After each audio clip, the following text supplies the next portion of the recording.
Hola, espero que todos se encuentren muy bien. El primer tema que vamos a ver en nuestro curso es el KPM. Sus siglas se deben a que se llama Capital Asset Pricing Model y es un modelo de fijación de precios.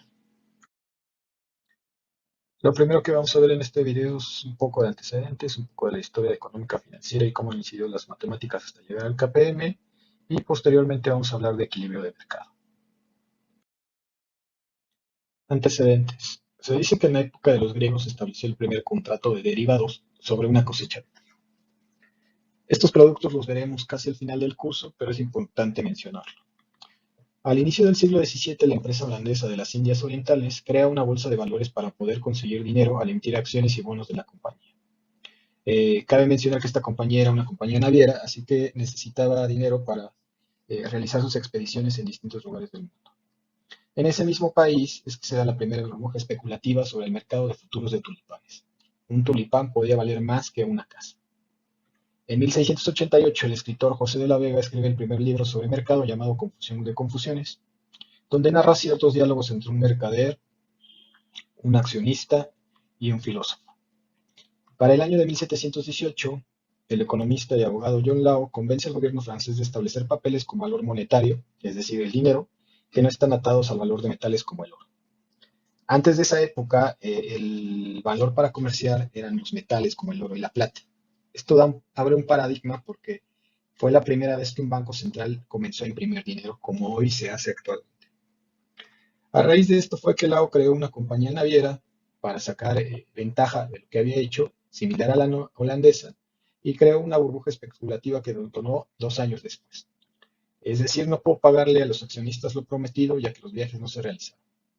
Eh, Estos sucesos hicieron que economistas como Adam Smith desarrollaran teorías por este tipo de sucesos. El primer suceso matemático importante dentro de los mercados fue hasta el año de 1900, donde un francés llamado Louis Bachelier publica en su tesis doctoral el primer modelo sobre el comportamiento de un activo financiero que considera un elemento aleatorio. Este elemento era un movimiento browniano. Es la primera vez que se menciona en un trabajo, inclusive antes que Einstein, o de que se formalizara la probabilidad en esos años. En el año de 1929 en Estados Unidos se da la crisis más importante de ese país y del mundo, la Gran Depresión. Esta crisis duró casi toda la década de los 30, generó una gran inquietud de muchos economistas. Uno de ellos fue Paul Samuelson, quien trató de dar un formalismo matemático a la economía. Escribió el libro Curso Moderno de Economía, donde justo plantea ecuaciones matemáticas a distintos modelos y logra unir teorías como la termodinámica a la economía. Surge esta gran corriente económica, sobre todo en Chicago, y bueno, pues en el año de 1952 llega Harry Markowitz y establece una manera de crear una cartera o un portafolio considerando una medida de riesgo. En este caso era la volatilidad.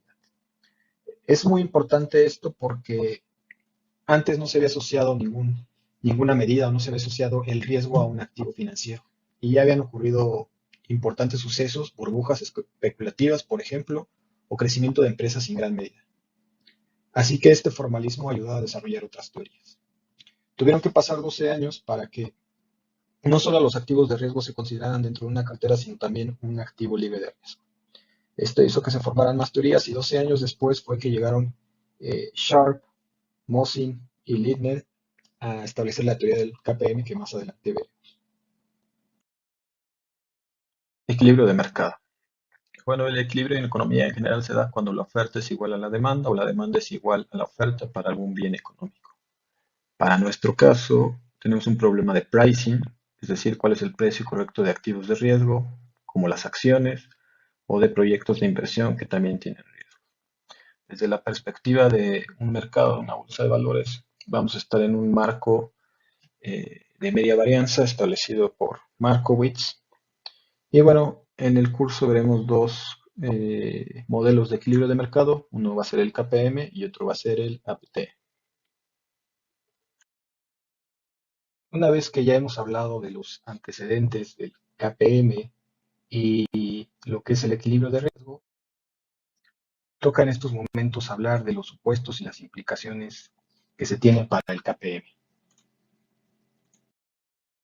Bueno, pues ¿qué es el KPM? Pues ya dijimos que es un modelo de fijación de precios de activos y básicamente lo que busca es establecer una relación entre el riesgo que tiene el activo, mi acción, y el rendimiento esperado que tengo sobre él. ¿Qué es lo que va a conseguir? Pues bueno, nos va a proporcionar una tasa de referencia para evaluar posibles inversiones. Y bueno, tiene varios usos. Uno de ellos es que nos puede ayudar a valorar una oferta pública de una empresa que va a salir a bolsa.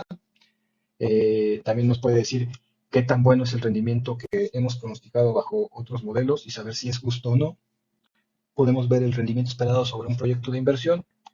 Y bueno, por último vamos a recordar que fue creado 12 años después de la teoría de Markowitz y fue desarrollado por Charles Lindner y Mossy. Supuestos del KPM. Bueno, los supuestos pueden ser no tan reales, pero al final del día lo que se busca es desarrollar una teoría que, como bien establecimos, le dé una estructura al mercado y podamos ver ahí la relación por cada activo que hay entre el rendimiento y el riesgo que tiene. Entonces, comencemos. El primero de estos supuestos es que muchos inversores cuentan con una riqueza ínfima, muy pequeña para invertir. ¿Y esto qué va a implicar? Pues bueno, que no van a afectar los precios de compra ni de venta o las operaciones que realicen sobre los activos que operen. Como venimos bajo el marco de media varianza de Harry Markowitz, vamos a suponer que todos los inversores, todos los agentes que están involucrados dentro del mercado van a optimizar sus portafolios a través de este marco de referencia. Vamos a contar con la misma información, es decir, van a tener los mismos valores para la media, para la varianza y para la covarianza. Y bueno, además van a tener el mismo horizonte de inversión, ¿no?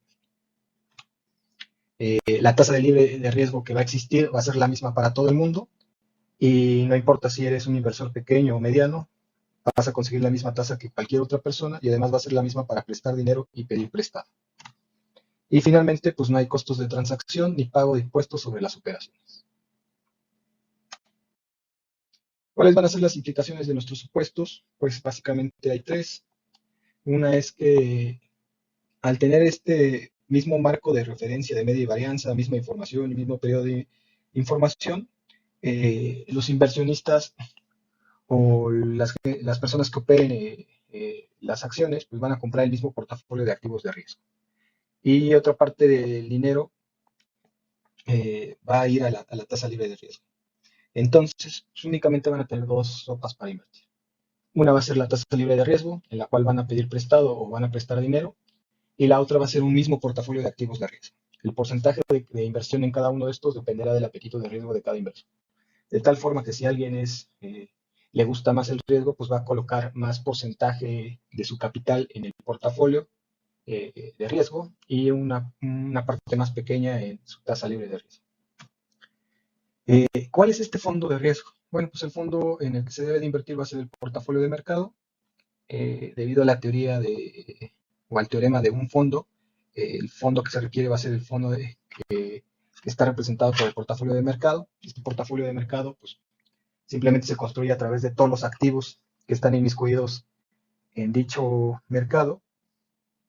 Y bueno, el peso que va a tener cada uno de estos activos en ese portafolio de mercado corresponde a su valorización o su capitalización total que tiene en ese mercado.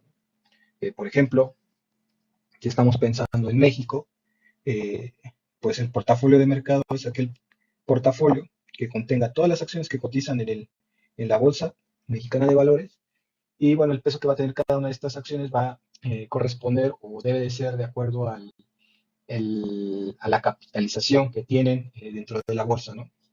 Entre más capitalización tenga, pues bueno, pues más peso va a tener dentro del portafolio. Y bueno, finalmente la parte del equilibrio, que es aquí donde eh, surge, porque es un modelo de equilibrio de mercado el KPM.